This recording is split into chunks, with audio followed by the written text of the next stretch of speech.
Shalom. Puji Tuhan dan bersyukur pagi hari ini kita bisa kembali bersama-sama di tempat ini, bisa memuji, bisa memuliakan Tuhan, suatu berkat Tuhan, kasih setia Tuhan, anugerah Tuhan untuk setiap kita bisa ada sampai saat ini, semua karena berkat dan kemurahan Tuhan untuk setiap kita. Kita akan masuk nanti tanggal 25, Natal. Natal adalah anugerah terbesar dari Allah. Anugerah pemberian yang terbesar dari Allah Bapa yang memberikan anaknya yang tunggal, yaitu Yesus Kristus, Sang Juru Selamat untuk setiap kita. Karena keselamatan ini merupakan kata hal yang berharga ketika maut menjemput setiap kita.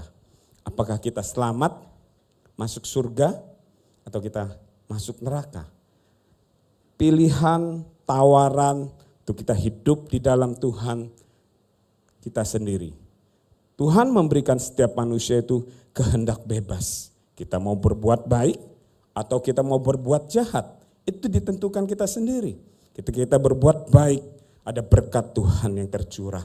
Ketika kita berbuat jahat, ada konsekuensi, ada hukuman, ada akibat yang akan kita tanggung. Makanya Tuhan mau untuk setiap kita, anak-anaknya, untuk hidup di dalam Tuhan. Tuhan tidak mau setiap anak-anaknya itu binasa, saya katakan.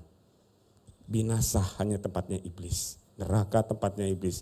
Karena setiap kita Tuhan mau itu hidup kita ini apa? Berharga dan mulia di hadapan Tuhan. Makanya Tuhan kita mau untuk setiap kita anak-anaknya menjadi pemenang di menjalani setiap kehidupan ini. Tuhan mau untuk setiap kita tidak tinggal di dalam dosa. Karena dosa adalah perbuatan dari iblis. Karena dosa, manusia bisa jatuh di dalam dosa. Karena apa? Karena iblis. Karena iblis tidak mau sendirian, pasti dia mencari pengikutnya untuk hidup di dalam dosa. Kita sebagai anak Tuhan, biarlah kita hidup terus takut akan Tuhan dan mengasihi Tuhan. Mungkin ada yang bertanya kepada saya, Pak Afat, saya agama Kristen, apakah saya masuk surga? Agama tidak menjamin keselamatanmu. Agama hanya identitasmu di bumi. Agama hanya apa? Menjadi tandamu. Kau agama apa? Semua agama tidak menyelamatkan. Hanya satu nama yang menyelamatkan. Siapa? Yesus Kristus, Sang Juru Selamat untuk setiap kita. Maka dia memberikan pemberian yang terbaik untuk setiap kita. Mari sama-sama kita lihat Yohanes 3 ayat 16. Yohanes 3 ayat 16 dikatakan di sini. Karena begitu besar kasih Allah akan dunia ini, sehingga ia telah mengaruniakan anaknya yang tunggal, supaya setiap orang yang percaya kepadanya tidak binasa, melainkan beroleh hidup yang kekal. Tema minggu ini gereja kita berikan yang terbaik. Allah Bapa sudah memberikan yang terbaik untuk setiap kita umat manusia. Yaitu apa? Memberikan anaknya yang tunggal. Maka dikatakan dari firman Tuhan, karena begitu besar kasih Allah akan dunia ini. Yesus mati untuk semua orang. Yesus mati tidak hanya untuk golongan tertentu, tidak hanya untuk agama tertentu. Yesus mati untuk semua orang. Yesus mengasihi dunia ini. Makanya dikatakan apa? Ia mengaruniakan anaknya yang tunggal. Inilah saya katakan berkat secara umum yang Allah Bapa berikan untuk semua orang. Berkat secara umum apa yang dapat dinikmati semua orang? Matahari, semua orang dapat menikmati matahari. Panas teriknya matahari. Bulan, semua orang dapat menikmati terangnya bulan di malam hari. Bintang, semua orang dapat menikmati terangnya bintang di malam hari. Makanya Yesus mati untuk semua orang. Yesus mati tidak memandang agama. Karena Yesus mengasihi manusia. Karena manusia ini berharga, istimewa di hadapan Tuhan. Makanya kita tidak boleh minder Bapak Ibu. Sebab kita apa? Berharga di mata Tuhan.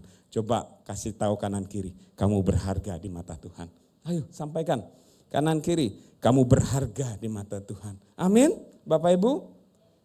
Bapak Ibu berharga? Amin. Saya berharga, saya istimewa di hadapan Tuhan. Amin. Setiap kita istimewa dan berharga di hadapan Tuhan. Makanya setiap kita jalani kehidupan ini bersama dengan Yesus. Maka dikatakan apa? Karena begitu besar kasih Allah akan dunia ini, inilah berkat secara umum yang Tuhan berikan. Keselamatan yang Tuhan berikan untuk semua orang, yang Tuhan tawarkan untuk semua orang. Tapi ada berkat secara khusus, dikatakan apa? Dikatakan ayat selanjutnya tadi, supaya setiap orang yang percaya kepadanya tidak binasa. Inilah berkat secara khusus.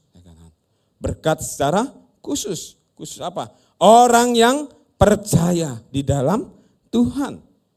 Orang yang lidah mengaku, dengan hati percaya bahwa Yesus Kristus adalah Tuhan dan Juru Selamatnya pribadi. Inilah ada berkat secara khusus. Dikatakan firman Tuhan selanjutnya apa?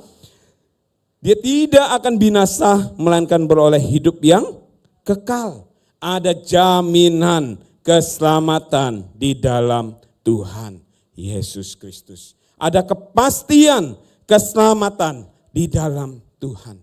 Makanya kita menjalani kehidupan ini, Tuhan mau, firman Tuhan katakan apa? Apakah ku dapati iman yang setia?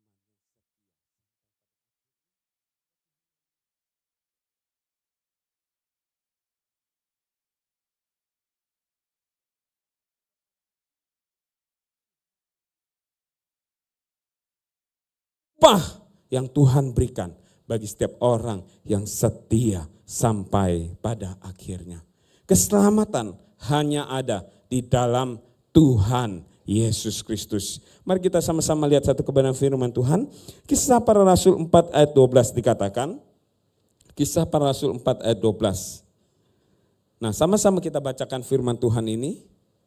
Kisah Para Rasul 4 ayat 12, kita sama-sama bacakan. 1, 2, 3. Dan keselamatan tidak ada di dalam siapapun juga selain di dalam Dia. Sebab di bawah kolong langit ini tidak ada nama yang lain yang diberikan kepada manusia yang olehnya kita dapat diselamatkan. Hanya nama Tuhan Yesus Kristus yang dapat menyelamatkan setiap kita. Hanya Yesus Kristus yang dapat menyelamatkan setiap kita. Keselamatan, menyelamatkan itu pribadi, hubungan kita dengan Tuhan. Keselamatan tidak bisa dititip-titipkan. Makanya ibadah tidak bisa, Pak saya titip ibadah ya Pak, saya titip doa. Tidak, lebih baik kita berhubungan pribadi, lepas pribadi dengan Tuhan. Itu yang Tuhan senang, itu yang Tuhan mau untuk setiap kita. Makanya Tuhan merindukan persekutuan. Tuhan mau engkau membangun hubunganmu dengan Tuhan. Menjalin hubungan dengan Tuhan apa? Kau pagi hari, kau bisa bangun, kau berdoa, kau berlutut, kau menyembah Tuhan, kau mengangkat tangan Tuhan. Tuhan tahu kok untuk setiap kebutuhan dan keperluanmu. Tuhan terlebih tahu apa yang kau perlukan. Maka Tuhan mau kau terus hidup di dalam Dia. Yaitu apa? Membangun hubungan dengan Tuhan. Dan kedua apa? Kita bisa membaca firman Tuhan. Makanya di gereja kita apa? Ada Yestoya Bible Community. Untuk mengajak, untuk semua baik pelayan Tuhan, baik jemaat bisa terlibat di dalamnya. Karena lihat membaca firman Tuhan. Janji-janji firman Tuhan. Itu yang setiap kita pegang dalam kehidupan ini. Karena kita dan kehidupan ini banyak sekali panah-panah si iblis yang menyerang kita. Kekhawatiran, ketakutan, kecemasan. Ya kita masih hidup di dalam dunia ini ya Bapak Ibu, pasti ada ketakutan. Tetapi ada firman Tuhan, katakan janganlah kita takut, janganlah kita khawatir. Tetapi nyatakanlah segala hal itu dalam doa dan permohonan dengan ucapan syukur. Bangun hubunganmu dengan Tuhan. Kau membaca firman Tuhan, kau bisa memuji, memuliakan Tuhan. Karena Tuhan sangat senang sekali dimuliakan. Maka itu Tuhan ciptakan setiap kita manusia ini berharga dan istimewa di hadapan Tuhan. Jangan kita pernah minder Bapak Ibu. Ya, kalau dulu sebelum saya menjadi hamba Tuhan, saya maju ke depan ini aja Bapak Ibu, saya takut, saya gemeter, saya malu. Bahkan dulu di sekolah waktu SD itu ya Saya sedikit dipermalukan oleh guru saya juga. Akhirnya saya bertumbuh dengan rasa minder, rasa takut, tetapi Tuhan pulihkan saya. Ya, saya teringat dengan siapa itu? Musa. Ya. Musa yang dipakai Tuhan untuk membebaskan bangsa Israel. Musa katakan, saya tidak bisa pandai bicara Tuhan. Saya tidak bisa. Tetapi kan Tuhan pakai apa? Harun abangnya. Tetapi Tuhan mau untuk setiap kita, kalau kita mau taat dan setia, Tuhan yang dapat memperlengkapi setiap kapasitas dalam diri kita. Asal kita hati kita mau enggak, melayani enggak, rindu enggak untuk akan Tuhan. Setiap kita saya percaya Tuhan akan tambahkan kapasitas dalam diri kita. Kita menjalani kehidupan ini pasti akan cepat begitu saja dengan akan berlalu. Ada 3 hal yang ingin saya bagikan dalam kehidupan kita manusia yang tidak akan mungkin kembali. Yang pertama berbicara tentang waktu. Waktu itu akan berjalan terus detik demi detik, jam demi jam, hari demi hari, bulan demi bulan, tahun demi tahun. Waktu itu terus berjalan, bergulir. Ya. Kalau jam tangan, arloji bisa kita putar ya. Waktu itu tidak akan bisa kita putar, terus akan berjalan adanya. Waktu kebersamaan mungkin dengan orang tua kita, waktu kebersamaan dengan pasangan kita, waktu kebersamaan dengan anak-anak kita, waktu bersamaan kita bisa melayani di tempat ini, semua karena anugerah dan kebaikan Tuhan. Waktu kebersamaan saya juga dengan papa saya dipanggil Tuhan, juga mama saya sudah dipanggil Tuhan.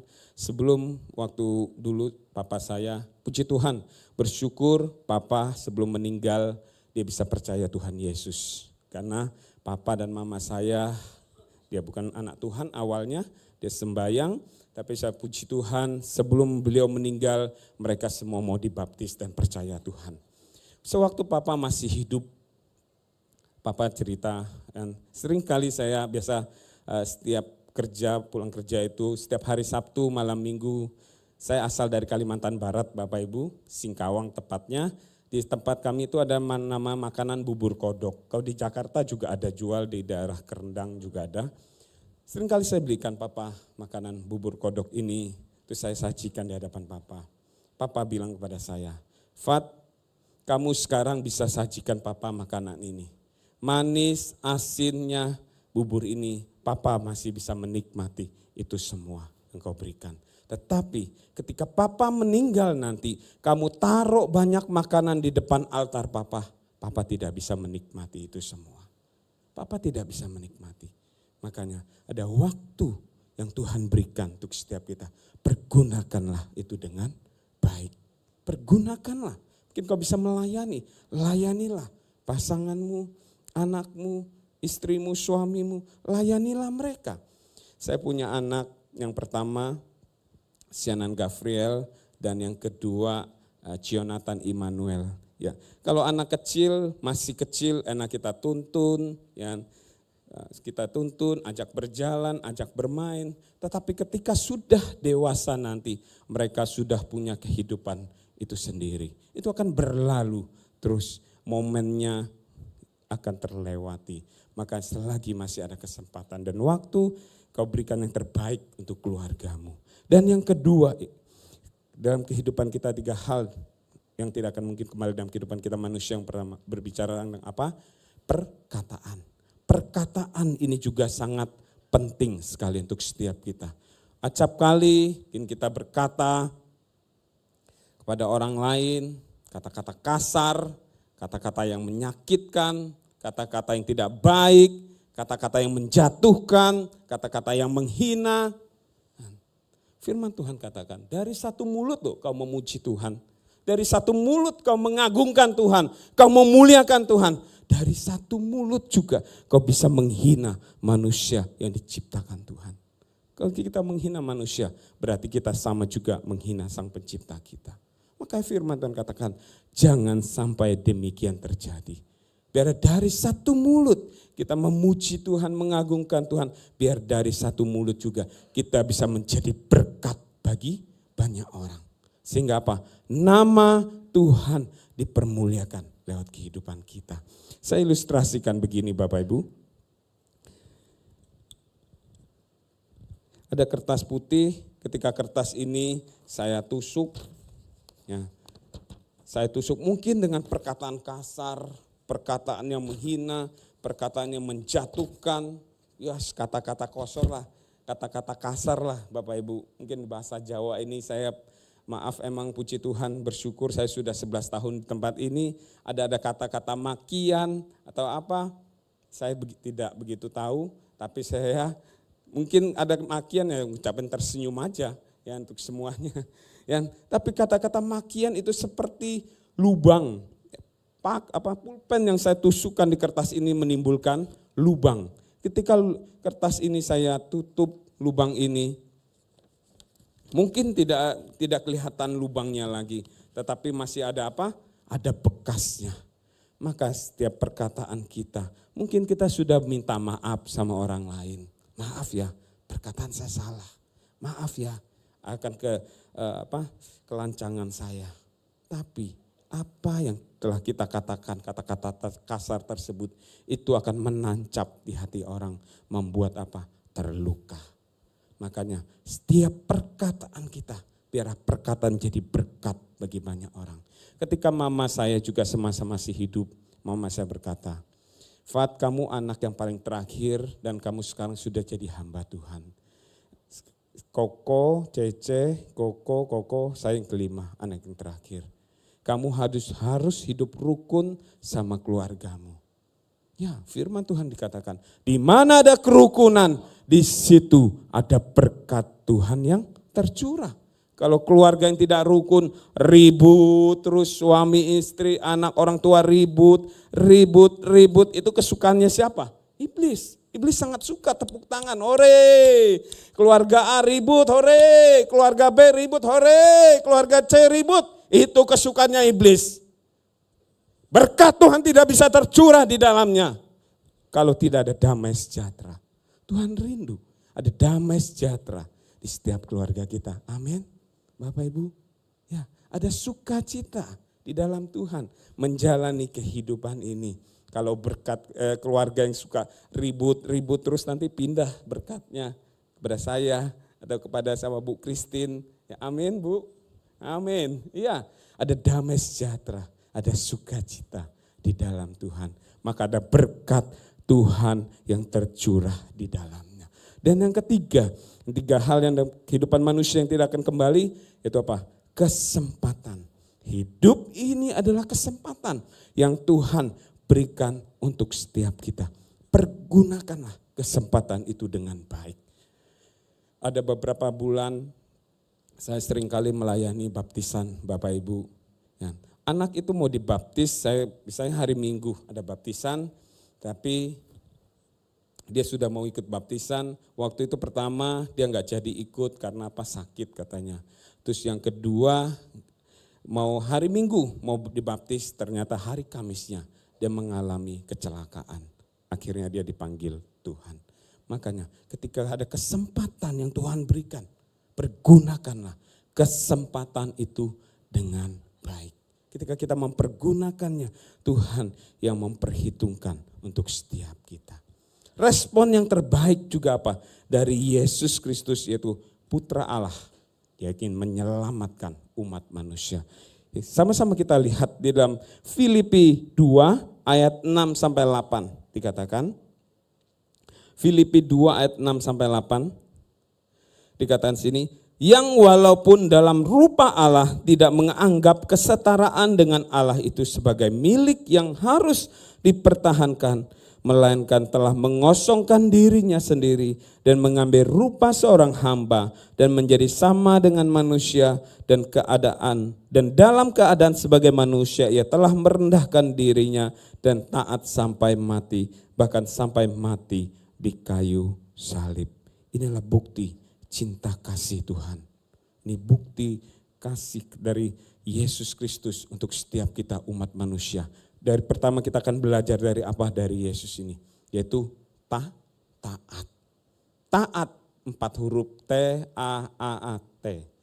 Di balik apa? Tetap juga sama. T-A-A-T. Yaitu apa? Taat. Taat berbicara apa? Kita tunduk, kita hormat pada satu otoritas yang di atas kita. taat berbicara apa? Kita menghormati. Mungkin di sini ada pimpinan, mungkin ada orang tua, hormati mereka. Taat, makanya dikatakan apa? Yesus taat sampai mati. Mengapa Yesus harus taat sampai mati? Dikatakan di sini apa? Dia mengosongkan dirinya. Berbicara apa? Dia tidak mempertahankan haknya. Dia mengesampingkan haknya. Demi apa? Cinta kasihnya untuk kita umat manusia. Karena kasihnya yang begitu besar untuk setiap kita. Mengapa Yesus harus taat sampai mati? Dikatakan apa? Agar, yang pertama, agar hubungan kita dengan Bapa tidak ada jaraknya.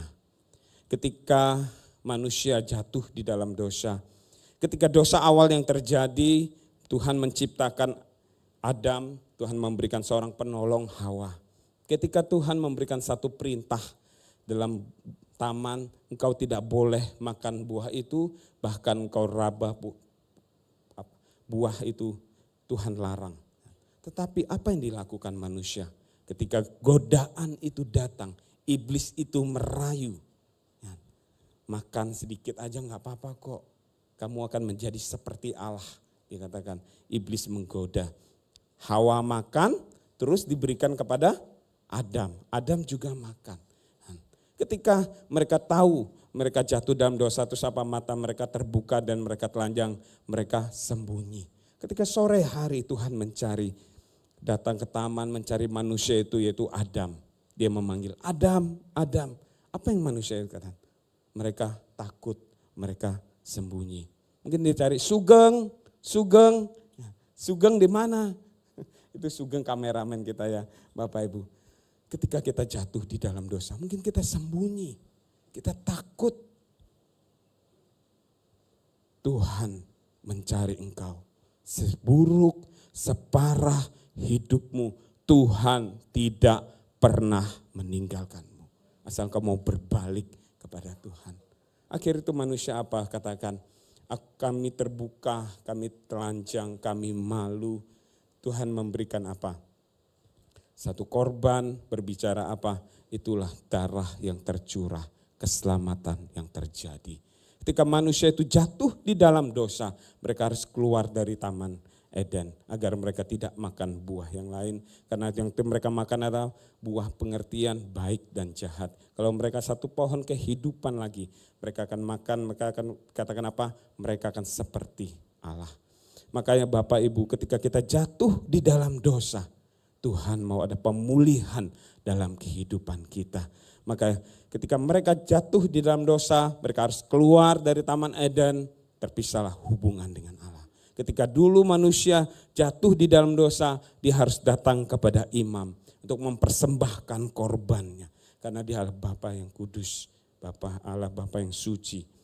Ketika datang kepada imam, imam mempersembahkan korban. Kalau imam itu juga tidak kudus, ketika mereka masuk ke dalam ruang maha kudus, maka ketika seorang imam itu masuk ke ruang maha kudus, kakinya harus diikat dengan tali, dengan kerimincing. Ketika mereka masuk ke dalam sana ke ruang maha kudus, mereka meninggal, itu tinggal ditarik keluar kakinya.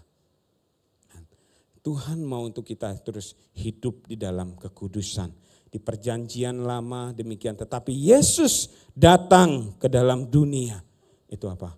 Dia menebus setiap dosa kita sehingga tidak ada lagi pembatas antara kita kepada Bapa. Kita bisa sewaktu-waktu datang kepada Tuhan. Ketika dia mati di atas kayu salib, tabir tirai itu terbelah menjadi dua. Sehingga apa? Tidak ada lagi pembatas kita dengan Tuhan. Kita bisa datang kepada Tuhan. Berdoa kepada Tuhan. Mengapa Yesus harus taat sampai mati? Dan yang kedua, menggenapi setiap tuntutan akibat dosa kita. Karena kalau tidak, Yesus tidak taat sampai mati, tidak akan ada pernah pengampunan dosa. Makanya Yesus katakan, in the finish, sudah selesai. Yesus kerjakan itu semua di atas kayu salib. Sudah selesai, tuntas Yesus kerjakan di kayu salib. Bisa gak kita manusia jatuh dalam dosa lagi? Bisa, tapi Yesus sudah tebus setiap kita. Tinggal kita datang kepada Tuhan, Kita minta ampun sama Tuhan. Maka berbicara tentang pertobatan. Pertobatan dulu-dulunya kita jalan menuju kebinasaan, kegelapan, hidup di dalam tidak benar. Ketika panggilan itu datang, Fat, itu dosa, itu salah. Kamu harus berbalik arah kepada jalan yang benar, kepada jalan yang terang. Itulah pertobatan. Berbicara tentang metanoia, pikiran, perkataan, perbuatan kita harus berubah. Firman Tuhan katakan, ketika baptisan kau hidup baru di dalam Tuhan. Sesungguhnya lama sudah berlalu, dia hidup baru di dalam Tuhan. Untuk setiap kita Tuhan mau hiduplah di dalam Tuhan, di dalam pertobatan untuk setiap kita. Dan ketiga, mengapa Yesus harus taat, rela taat sampai mati, menggenapi tuntutan akibat dosa. Dan yang ketiga, menjamin dalam kemuliaan Allah. Tanpa kemuliaan, tanpa kematian, tidak ada kemuliaan. Tanpa kematian, tidak ada kemuliaan. Satu biji gandum yang jatuh, yang mati akan menghasilkan biji-biji gandum, akan menumbuhkan kembali. Maka untuk setiap kita belajar dari Yesus Kristus. Dia taat akan Bapanya di surga. Terus kita akan belajar dari satu tokoh lagi untuk setiap kita, itu tentang Abraham. Ketika Tuhan yang panggil dia, apa yang menjadi Abraham katakan? Apa respon yang Abraham lakukan? Dia belajar taat juga. Terus apa? Bertindak. Yang pertama belajar taat. Kejadian 12 ayat 1 sampai 2 dikatakan, berfirmanlah Tuhan kepada Abram, pergilah dari negerimu dan dari sanak saudaramu dan dari rumah bapamu ini ke negeri yang akan kutunjukkan kepadamu. Ketika Tuhan berfirman kepada Abram, pergi satu negeri. Tidak tahu dia harus meninggalkan sanak keluarganya, dia harus meninggalkan segalanya untuk satu tujuan, satu tempat yang tidak dia kenal. Tapi apa yang dilakukan Abraham? Dia taat. Dia nurut, dia lakukan. Ada janji Tuhan juga kepada Abraham.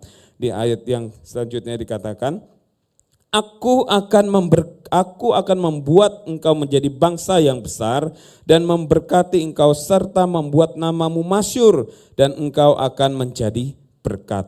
Aku akan memberkati orang-orang yang memberkati engkau dan mengutuk orang-orang yang mengutuk engkau, dan oleh semua kaum di muka bumi akan mendapat berkat. Lalu pergilah Abram seperti yang difirmankan Tuhan kepadanya, dan Lot pun ikut bersama-sama dengan dia. Abram berumur 75 tahun ketika ia berangkat dari Haran. Tuhan panggil untuk setiap kita juga. Tuhan panggil Abram jadi Abraham, jadi bapak segala bangsa, jadi bapak orang beriman karena dia percaya Tuhan yang menyediakan untuk setiap kita. Kan Tuhan panggil untuk setiap kita juga, kita bisa melayani. Ada satu lagu sekolah minggu apa? Dengar dia panggil nama saya. Coba, dengar dia panggil namamu. Nama saya juga dia panggil namamu. Sekali lagi, dengar dia panggil nama saya. Dengar dia panggil namamu. Dengar dia panggil nama saya. Juga dia panggil namamu. Apa engkau jawab ketika Tuhan panggilmu? Ya, ya, ya. Ku jawab ya, ya, ya. Ku jawab ya Tuhan. Ku jawab ya Tuhan. Jawab ya, ya, ya. Tuhan, ketika Tuhan panggil setiap kita. Tuhan jangan saya Tuhan, utuslah dia. Tuhan jangan saya Tuhan, orang lain banyak kok Tuhan. Tuhan mau hidupmu, bukan orang lain. Tuhan prioritaskan hidupmu, bukan orang lain. Maka Tuhan panggil Abraham untuk pergi satu negeri. Apa yang Abraham lakukan? Dia mau taat dan terus apa? Bertindak. Selanjutnya yang Tuhan uji Abraham juga di dalam Kejadian 22 ayat 1 sampai 14. Tapi saya tidak bacakan firman Tuhan ini semua. Dikatakan apa itu? Kejadian 22 ayat 1. Setelah semua itu Allah mencoba Abraham, ia berfirman kepadanya. Abraham lalu sautnya, ya Tuhan, firman-Nya, ambillah anakmu yang tunggal itu yang kau kasihi, yakni Ishak. Pergilah ke tanah Moria dan persembahkanlah dia di sana sebagai korban bakaran pada salah satu gunung yang akan kukatakan kepadamu. Abraham pagi-pagi bangun, dia memasang pelanai keledainya beserta Ishak dan kayu bakar dan kedua bujangnya. Dia mempersembahkan di salah satu gunung, terus kata Abraham yang kelima dikatakan. Kata Abraham kepada kedua bujang itu, tinggallah kamu di sini dengan keledai ini. Aku beserta anak ini akan pergi ke sana. Kami akan sembahyang. Sesudah itu kami kembali kepadamu. Wow, inilah iman dari Abraham. Saya katakan. Kami harusnya apa? Kalau dia pergi sendirian berarti apa? Saya. Kalau dia pergi bersama-sama, kami. Tapi kalau dia pulang berarti sendiri. Tetapi dikatakan apa? Kami kembali kepadamu. Inilah iman dari Abraham. Dia iman berbicara apa? Percaya meskipun belum melihat.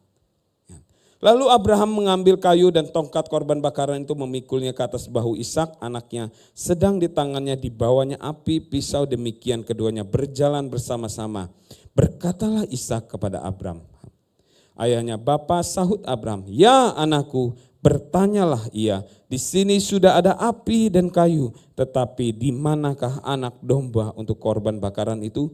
Sahut Abraham, Allah yang menyediakan anak domba untuk korban bakaran baginya. Anakku, demikianlah keduanya berjalan bersama-sama. Abraham sudah percaya, pegang setiap janji Tuhan.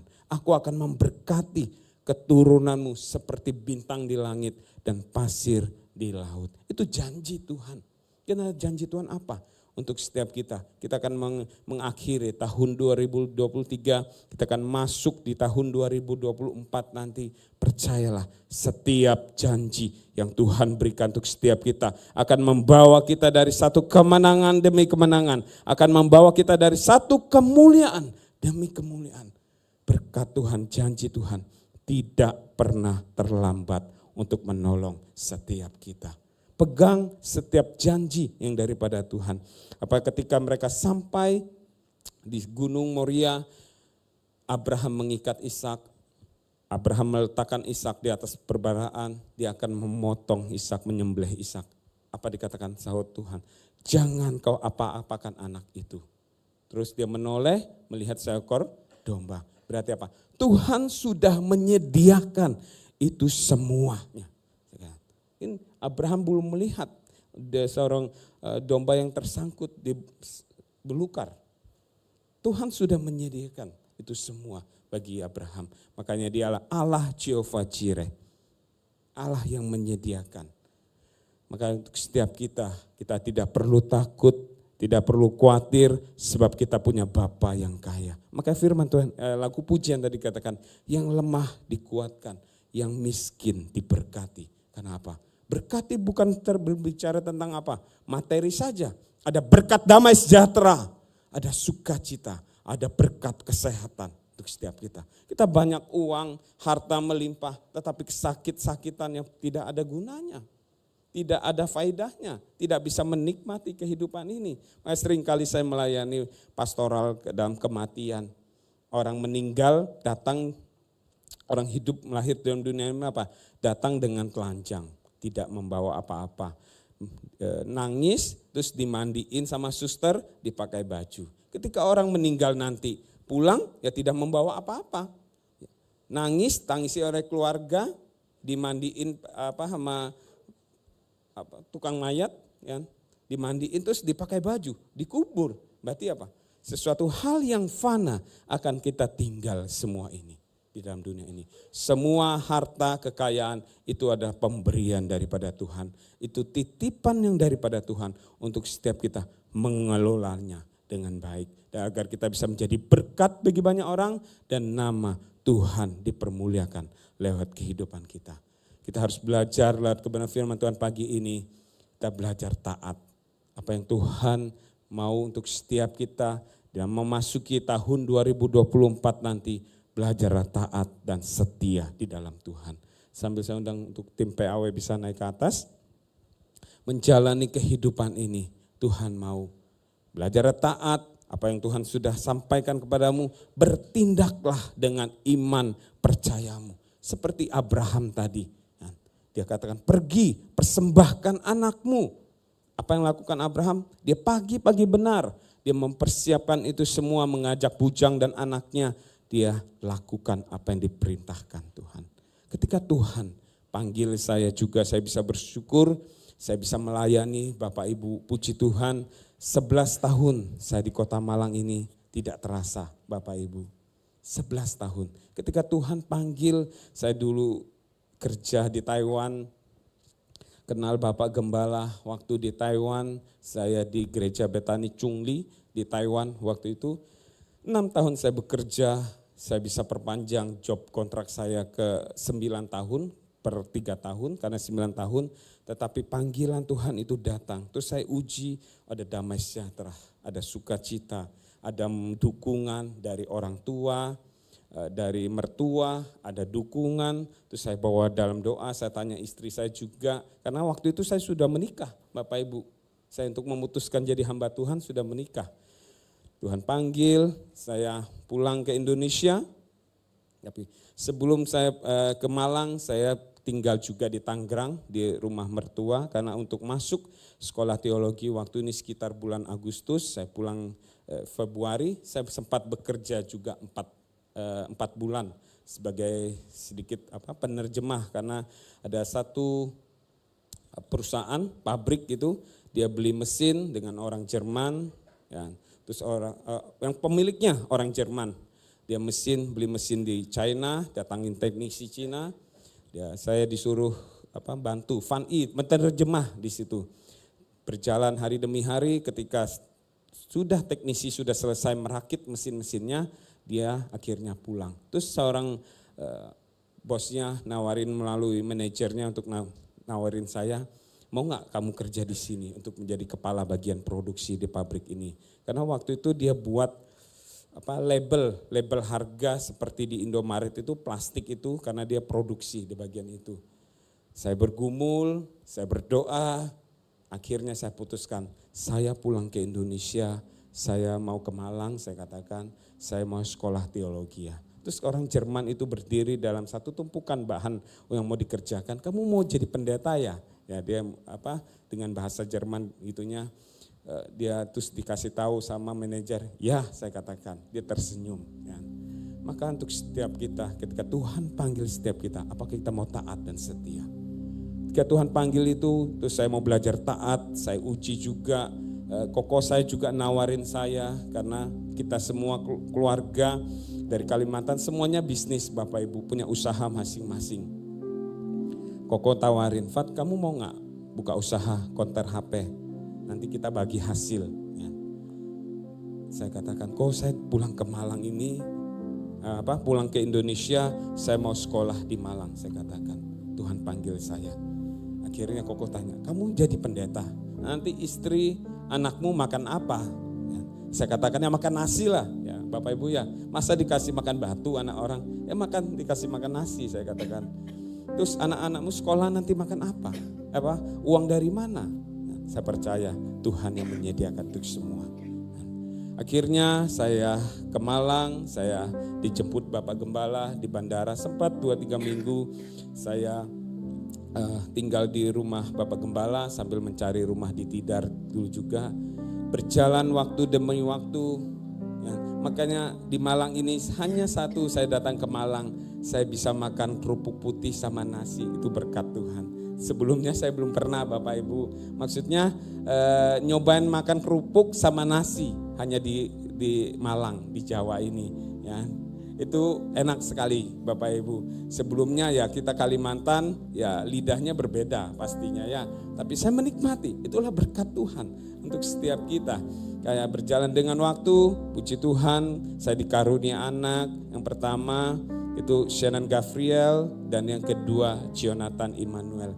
Semua karena rencana Tuhan. Kita mau taat dan setia di dalam Tuhan.